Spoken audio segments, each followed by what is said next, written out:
Are you surprised I didn't emerge from the shadow realm? Nah, I couldn't have done it because the anticipation has been building all week to the culmination of the NFL season to see who is going to the Super Bowl. Well, really, the culmination is at the Super Bowl to see who won. But nonetheless, welcome to the 2018 Championship Sunday edition of the PreGame Analysis Show. I am the host, the diligent, vigilant, meticulous, sagacious, conscientious, analytical, methodical individual, the Chiseled Adonis. This episode is sponsored by MYBookie.ag. Use the promo code Chiseled Adonis. Bet on who you think is going to win. The over-under in the Saints versus Rams game, it's 57. The over-under in the Chiefs versus Patriots game, it's 56. They're expecting high-scoring games. And if you believe it's going to be a high-scoring game, I would go to MYBookie.ag, put the money down on the over 57 or the over 56, and you could walk away with some money and double the money that you put in there. Possibly, depending on, how much you put in, how stuff plays out. But we ain't talking about that right now. What we are talking about is what's going to go down in the NFC Championship, because I believe that is going to be the first game played, where the Los Angeles Rams headed down to the Bayou. We taking on the damn Bourbon Street folk, taking on the New Orleans Saints. Let me say this, first time that they met each other, week 9, we saw the Saints walk away with a 45-35 win, where in fact at halftime they were up, I believe it was 35-17. And what happened? They took their foot off the gas. No, I don't feel like driving anymore. We're at a red light. And guess what? The damn Rams came back, tied up the game, only to see the Saints, put it away. But there are some key components as to what transpired this particular game. Number one for the Saints. Matter of fact, no. We'll talk about the home teams last. We'll talk about the visiting teams first. Let's talk about what's transpiring for the Los Angeles Rams and some keys to win this particular game. Number one for them, CJ Anderson. You did not see him in the Week 9 matchup. Oh no, because he was somewhere else. And where is he now? Rubbing his nutsack all over defenses.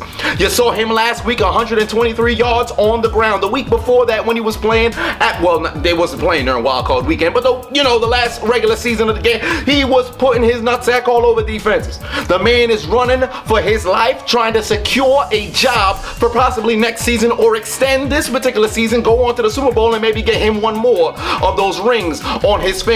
They got to be able to run effectively with CJ Anderson, because if they have a two-headed monster attack, you're going to see exactly what transpired against Dallas last week, where you have a rushing attack that goes over 130 yards. Pardon me, 230 yards. The Saints are going to have to figure out a way to stop it, but more importantly, the Rams are going to have to figure a way to make it much more effective, even more effective than it was last week, or maybe just as effective, really, because if you get this man over 100 and you get Gurley over 100, I don't see a situation in which the Saints can win this game. But after that, you got yourself Marcus Peters on defense, because the last time you saw these teams meet up, Aqib Talib wasn't out there on the field. Oh no, it was Marcus Peters who was lined up as the number one corner, and what happened? The man got torched. Cinnabar Island. Who just came to the island? Oh, it's Marcus Peters. He was getting burnt all day. Couldn't cover a soul. I heard before the game they gave him a king size, comforter. He went over to a twin size mattress. He couldn't figure out a way to cover it. The man has got to lock somebody down this particular game. He has got to be on his game, because if Drew Brees is able to identify this man as the weak link on the defense, and they come after him and there's completion after completion after completion after completion after completion, you're going to have a bad time if you're the Los Angeles Rams. So Marcus Peters, you got to double down and find some sort of a spark that you had when you was in Kansas City, become that turnover poppy, and take the ball, put it into the hands of your offense and generate some points. But you can't go out there and get beat deep. You can't get beat short. You can't get, your ankles taken like it did last week. I think it was what was it, Elliott? Somebody. No, it was Gallup who gave you the whoop whoop, and then Marcus Peters was, whoa, what's going on? My ankles are on the West Coast, but then my other ankle is on the East Coast. So he got to figure out what's going on, baby. You got to go play some football this Sunday. Next, on offense, as I said, what transpired in the Week 9 matchup, or in fact, I didn't really get to say this, but the Saints, when they took on the Rams, because the Saints took such a larger lead, the Rams didn't really get an opportunity to run the football the way that they wanted to, because up until that point in the season, Gurley was far and away from every other running back when it came to numbers on the ground, period. But because the Rams were down so fast, they got away from the run game. This particular game, they've got to find a way to keep Gurley active, because he completely disappeared in the game against the Saints. Completely disappeared. So they got to figure out a way to not only get him going on the ground, but also in the pass game. More importantly, if they do eliminate the run game and it becomes a Jared Goff show, as it was before, I'm a little bit concerned. This particular game where they played against the Saints in Week 9, he performed. However, there's some people who are missing because Cooper Kupp, he was over there. Is he playing this game? Absolutely not. My leg, he can't play. So since he's not going to be able to play, luckily for the Rams, this is something that's, out of nowhere. You haven't had him for the better majority of the second half of the season. So you already know who is going to step in for him. So Robert Woods, who actually had, I believe it was 71 yards or 60-some yards in the game against the Saints, he's going to have to step up. Brandon Cooks, he had a phenomenal game against the Saints. I believe he was at 114 yards or 110 yards. It was something over 100. But he had a very good game against the Saints. They're going to need that. More importantly, the tight ends, Higbee, Everett, those guys, they're going to have to be the safety blanket for Jared Goff along with a Todd Gurley, because when he has to dump the ball down, if the pass rush is coming from the Saints, he's got to have that safety blanket, because if they're not there and they're completely covered, the Rams, you're gonna have a bad time. You're gonna have a bad time. So these are some people that got to get going. Also, defensively for the Rams, and I'll leave it at this. Their linebackers and their linemen, they're basically their entire front seven, they're basically going to win and lose this game for the Rams. Because if it comes on the hands of the secondary, that falls because the front seven's not doing their job. And Ndamukong Suh, he made the disruption that you saw last week from the Rams defense shutting down that run. He was all over the field last week. He was making a ton of different penetration. It's as if the man was participating in the Bill Cosby challenge and said, oh, you think you're gonna block me? I'm going against your will and I'm gonna go back there anyway. R. Kelly challenge, courtesy of Ndamukong Suh. The man was out there playing phenomenal football, and if he shows up and does that again, you're gonna have a bad time if you're the New Orleans Saints. So he has got to get going, and I believe if that front seven gets going, that's going to amplify the play of the secondary. So maybe a Marcus Peters does play at an elite level as he's capable of doing. But let's move over to the New Orleans Saints side. Number one, last time we saw these teams play, Michael Thomas rubbed his nutsack all over the Rams defense. More importantly, against Marcus Peters. How do I know that? Because he set the franchise record for reception yards in a game. He pulled the damn Joe Horn trick. He took out a cellular device. It was a touchscreen device. It wasn't a flip phone. At least I can't remember if he had a flip phone. Matter of fact, I think it was a flip phone that he had. Whatever the case was, he had the phone out on your defense. That's disrespectful. He pulled the Shannon Sharp. I'm calling the president. I'm calling the president. They gonna need help. Help is on the way. That's what he was doing. Because Marcus Peters needed the help. Akeem Talib is back now. Maybe the help did come on the way. But nonetheless, you can't allow Michael Thomas to go out there and absolutely destroy these people. Or, for the Saints case, you need him to. You gotta get this man going. You saw him torch the Eagles secondary last week. I would expect him to come out and do the exact same thing. It's gonna be a little bit tough, but if you're the New Orleans Saints, you gotta get him going. Second, Alvin Kamara. We saw the man score 3 touchdowns, not 1, not 2, but 3 touchdowns against the Rams the first time that they met. If you want to see some totals over here, he had 82 yards on the ground. He had 34 yards through the air. That's over 100 all-purpose. He's got to get going. More importantly, Mark Ingram, you could try to, get him into the game as well. Whether it's on the ground or maybe through the air, both of these guys are good receiving backs. I would lean more towards Kamara in the receiving department, but I would like to see these guys get involved. And I expect to see them get involved because we saw Drew Brees go and sling it, 346 for 4 touchdowns, no picks. And if he's out there as efficient as he always is, the Rams, you're gonna have a bad time. But it starts with the offensive line, and they have got to perform, because if the offensive line does not perform and they come out extremely flat, the same way they did in the first quarter of last game against the Eagles, Aaron Donald's on the other side. And there's a reason why I didn't mention Aaron Donald, because if this offensive line don't perform, you're going to hear his name all doggone day.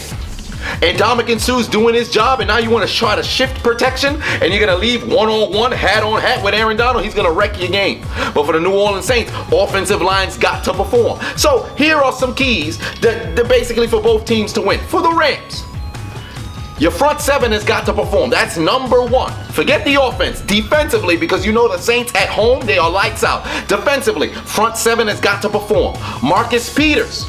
You're a whole thing by yourself. Marcus Peters has got to show up. Period. Bottom line, if he does not perform and Drew Brees says he's the weak link and we're going to keep coming after him, it's over because Marcus Peters is an extremely emotional player. So if he's out of his element and he's over here, they're doing it, and he's always quick to point the finger at somebody else, it is over. So he's got to play. Front seven, you got to show up. So Sue, Donald, this is up to you. Linebackers will follow your lead because it'll be the exact same thing as Dallas, where that front four failed last week. Their linebacking core, they failed right after. It trickles down.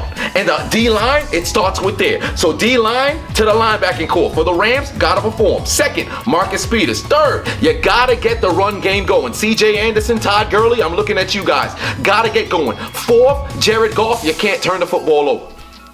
Protect the football, you'll be all right. But if they follow those 4 keys, I believe the Rams can win this game. And of course, stopping the run and all those other intricacies of trying to stop Drew Brees and those guys, it starts with that front seven. If they perform, I expect to see the Rams play a very good game. Now, on to New Orleans. Number 1 for New Orleans, you got to get Michael Thomas going. All right? Oh, matter of fact, no. He'll be number 2. Number 1, offensive line. Because we know the strength of the Rams defensively, it's that D-line they got there. You got Fowler. You got him coming off the edge. Oh, you got Sue. You got Donald inside. 2 of probably the greatest defensive linemen of all time, especially at their positions at D-tackle. You got to find out a way to block those guys. So the offensive line for the Saints, it starts with you guys. Next, Michael Thomas. He has to set the tone from the receiver position because we understand they got a ton of other, plug and play sort of receivers, but Michael Thomas is the staple. You got to get this man going. Then number 3, because I'm not going to talk about Drew Brees being efficient because he's always that. But number 3, that run game, Kamara, Ingram, they got to get going. If you get that run game going, you can defeat the Rams because we know the Rams is not the best run defense, or I should say a team that can stop the run. We saw it last week against Gurley. That was impressive. Nobody saw that coming. That was extremely impressive. Can they replicate that exact same thing? Well, it's up to the Saints to see how they want to play. Up front, it follows with you guys, and then you can establish a run game. Defensively, they've got to win the turnover margin. So you got to get to Jared Goff. That's number 1. And if you get to Jared Goff, you get him out the pocket, you got him under duress, he's going to turn the football over. It's a possibility. You saw it in the game against Chicago. You saw it in other games in which I believe there was a game where he threw for a 2 intercept. I can't remember what it was. It was after, why am I forgetting the damn team? I'm forgetting the team. This is unfortunate. I'm forgetting. But they lost. Was it Sunday night when they played against the Eagles? Maybe it was. Was it Sunday night? I think it was Sunday night when they played against the Eagles. Whatever it was. But if you get him under duress, he's going to turn the football over. So it starts with those guys. And then finally, clock management. If New Orleans controls the clock, game's done. If that run game gets going and all of a sudden they're converting on 3rd down like they can, and we've seen them do, game done. So that's how I believe the New Orleans Saints will go on to win. And I'm rolling with the Saints to win this game. Now, a score prediction, I am going to say 34-31, or you're looking at 34-30, something dealing with a 4 and 34, man. I'm telling you, it's either 34, 35, 32. One of those numbers, all I know is the final score for the Rams is going to be between 31 and 28. The differential is going to be between 3 and 5. How it gets to 5, I don't know if there's going to be a safety, somebody getting 2 for their mistakes, whatever the case is. I'm rolling with a 3 to 5 differential in points. But I'm picking the Saints to win. Next, we got the AFC Championship taking place in Arrowhead Stadium. I'll say this. When both these teams met in week 6, you're looking at 2 different teams. The Patriots were just starting to, after we lost 2 back-to-back games in the first month of the season, then they started to pick up some steam here and there. But the Kansas City Chiefs, they were a completely different team. Why? Because they had a certain dread man that was in the backfield, but he went and let me showcase my kicking prowess and go in booting ladies. So he's no longer there. That being Kareem Hunt. We'll talk about him a little bit later. But for the New England Patriots, few things that just have to be pointed out. Number 1 for the Patriots, Tom Brady. Tom Brady shows up and plays Tom Brady football. Patriots are all right. Next, we got Gronk. Gronk, when they played the first time, 3 catches, 97 yards. I'm not going to go delve in deep with Tom Brady. Tom Brady does what he does, all right? But with Gronk, he had 3 catches, 97 yards. That's not going to cut it this particular game. I'm going to need this man to give out more production.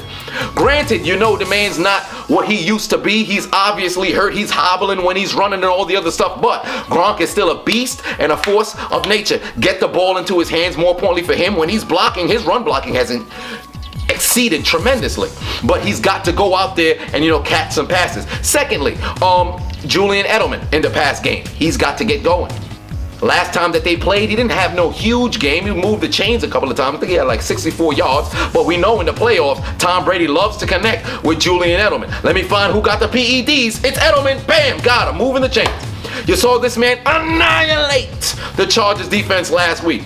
And I expect to see the exact same thing happen against his Kansas City Chiefs. Next, James White coming out the backfield. Anytime you see James White back there, you better start to have your linebacker say, all right, he's going somewhere out the backfield. I'm prepared. I'm ready. Because if they hand the ball to him to run the ball, I don't expect James White to have a huge game on the ground. But when you see Sony Michel in there, usually they're going to run with Sony Michel. You see James White in there, they're probably going to dump the ball off. So you might want to cover that. Because the last time we saw James White, the man tied the NFL record for reception. I think he tied Darren Sproles or something like that. Or he tied his own record that he did in the Super Bowl. Whatever it was 14 or 15 catches last week. You can't let this man get going out the backfield. Ridiculous. If he catches the ball on the string, you better be there and flow over there to make sure you stop him for a gain of no yards.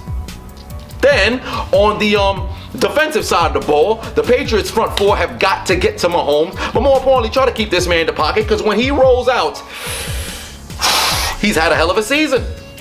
Hell of a season. What was it, 14 touchdowns when he's outside the pocket? The man's efficient, especially going down the field where we saw him torch the Patriots defense down the field, 2 touchdowns, over 60 yards. You can't let that happen.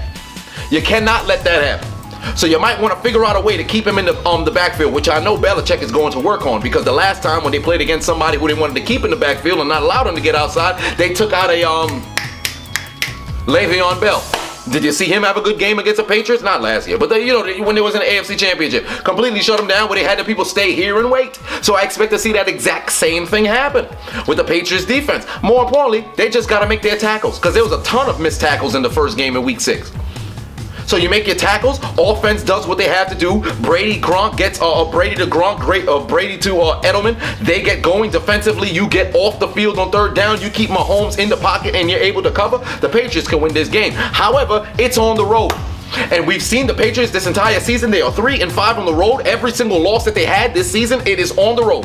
They do not play good when they're playing on the road. You want to know why? And more importantly, they're not themselves when they're there. But I'll point out why I believe the Kansas City Chiefs have a little bit of an advantage here.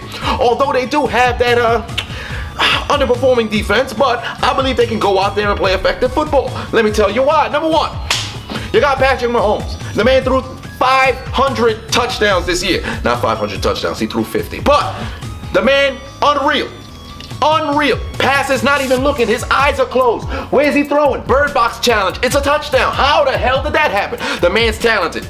If he can get going and be efficient in his play, I believe the goddamn Chiefs can walk away with the W. More importantly, the last time that they played, 352 through the air, and he also had 4 touchdowns. But 2 picks. You got to be able to take care of the football. That particular game when they played, I don't think he had a lot of picks during the season up until that point. But there were 2 bad interceptions. One got tipped, and I believe Hightower caught it in the middle. The next one was like going deep, if I remember correctly. But I do know there was a linebacker who caught it like immediately, like right there. It was ridiculous. But Mahomes, you got to take care of the football. Going down the field, if they can incorporate the deep ball, it's going to be scary. Because we saw Tyreek Hill, who I'll talk about a little bit next, or I should say, I'll just transition right into it. Tyreek Hill, 7 catches, 142 yards, and 3 touchdowns. He had his nutsack all over Gillette. And that might just be something that's important as well, because the last time that they met each other, they played in Gillette Stadium. Fuck Gillette, by the way, for that commercial. All the men out there, move over to a different sort of grooming commercial. Get you some different razors. Fuck Gillette. But next, all right, Tyreek Hill out here rubbing his nutsack on defenses. I think he can do and, replicate the exact same success. Although Belichick is geared to not let somebody who beat them before beat them again. So I'd expect to see coverages shift over. I'd expect to see Belichick try to take out Tyreek Hill and not allow him to be as dynamic. But when that happens, you're going to need somebody like a Travis Kelce, who did not show up in multiple games against New England, finally make an appearance. He's going to have to go out there and play phenomenal football. Because the last time that they played against each other, I think he had like 50 or 60 yards, but he was pretty much non-factor. in the game. He can't allow that to happen. Travis Kelce gotta get going. I'm talking about at least 7 receptions, at least 80 yards through the air. Bottom line, he has got to get going, because if he does not get going and he's a non-factor and Belichick's like, all right, I'll just take away Tyreek Hill, and Travis Kelce, where's he at? Oh, he's on Gilligan's Island. Game's done. Game is done. Your big players got to make big plays in big time games, and if you leave it to just Mahomes and Tyreek Hill and Kelce he's not there at all, it's going to be a bad game. But I expect him to go out there and play effective football. Now, which we had to address through the running back position. Last time we saw the Kansas City Chiefs play against the Patriots, you saw Kareem Hunt go out there, and what he had? 80 yards on the ground, 105 yards through the air, and a touchdown. What is that? Nearly 200 total all-purpose yards. It's 185. But he's not there this game. Damian Williams, oh, you're going to have to be a multifaceted back. You're going to have to be able to catch passes out the backfield. You're going to have to be able to run the football effectively, because they need that exact same production coming from the running back position, because the last time we saw the Kansas City Chiefs go in to Gillette and walk away with a W, Kareem Hunt, very first game, went and rubbed his nutsack all over their defense. Granted, this game is playing at home. You're going to have high intensity. You're going to have the people behind you doing the goddamn job, trying to go to the Super Bowl for the first time since '69. So I'm going to need you guys to go out there and run the football effectively, catch the ball out of the backfield effectively. The same way the Patriots are going to try to utilize James White, you're going to have to be able to utilize Damian Williams the exact same way. And finally, you got Eric Berry back. He said he's expected to play. That's one of the reasons why I waited until this late to find out what the availability of Eric Berry is going to be. He's pivotal in that secondary. He's going to have to lead that unit, because the Chiefs defense has always bend, not break. When people play in Arrowhead, I believe somebody pointed out to me they haven't scored over 30 points, or people don't score over 30 points over there. That's marvelous, but you got to understand there's still Tom Brady. But he's going to have to, he's the emotional leader of this team. First time in an AFC championship. Emotion's going to be riding high. He's got to be able to get these guys to go out there and cover. He's got to be able to do that. And in the special teams, as I said, special teams is going to play a huge role. Last week, you saw Desmond King fumble the ball when the Chargers looked as if they could have possibly started building momentum. They can't have that happen in Kansas City. All right? You can't have Tyreek Hill go back there and try to return punts and then put the ball on the ground. More importantly, on the kickoff return, last time we saw the Chiefs play against the Patriots, you saw Tremont Smith return one almost all the way to the house. He had 180 yards on kick returns alone. He's got to have a good game. All 3 aspects of the game, these guys got to go out there and have a good game. And because of that, I'm rolling with the Kansas City Chiefs to win this game, because them playing at home is completely different as them playing on the road. More importantly, the Patriots at home is completely different than the Patriots on the road. And they've been completely abysmal on the road every single game. I'm rolling with the Kansas City Chiefs to win this game. Now, the point differential, I think they actually win this game by a 10-point margin. Not saying that the Patriots aren't going to come out and play well, but I think the Chiefs are going to start fast. But if the Patriots score the first 2 possessions of the game, I don't think the Chiefs can come back. I'm sorry. At that point, it's over.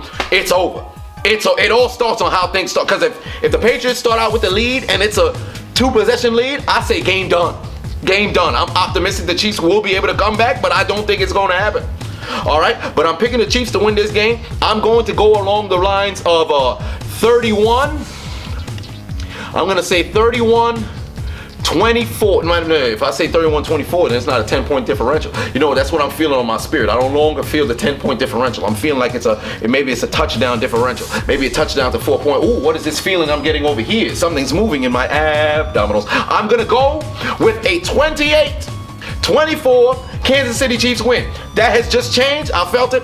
That's what I'm rolling with. 28-24, the Kansas City Chiefs win. They're moving to the Super Bowl to take on the New Orleans Saints, and we will see who will be the new reigning, defending, undisputed Super Bowl champions in Super Bowl 53. Those are my picks. You can go to MYBookie.ag, put your money down on the over-under for the Kansas City Chiefs versus the New England Patriots. It's 56 points. Over-under for the Saints taking on the Rams is 57 points. Use a promo code Chiseled Adonis and go win you some money. Those are my picks. Those who I believe will be in Super Bowl 53. The Kansas City Chiefs and the New Orleans Saints. But this has been your 2018 NFL Championship Weekend Pre-Game Analysis. I have been the host, the diligent, vigilant, meticulous, sagacious, conscientious, analytical, methodical individual, the Chiseled Adonis. You guys enjoy your championship Sunday. More importantly, if your team happens to be in the games, cheer to your heart's content, because football is nearly finished. We've only got 3 games remaining. Well, 3 meaningful, because the Pro Bowl don't count. So yeah, cherish it. Cherish it. I'm actually going to the Shadow Realm now.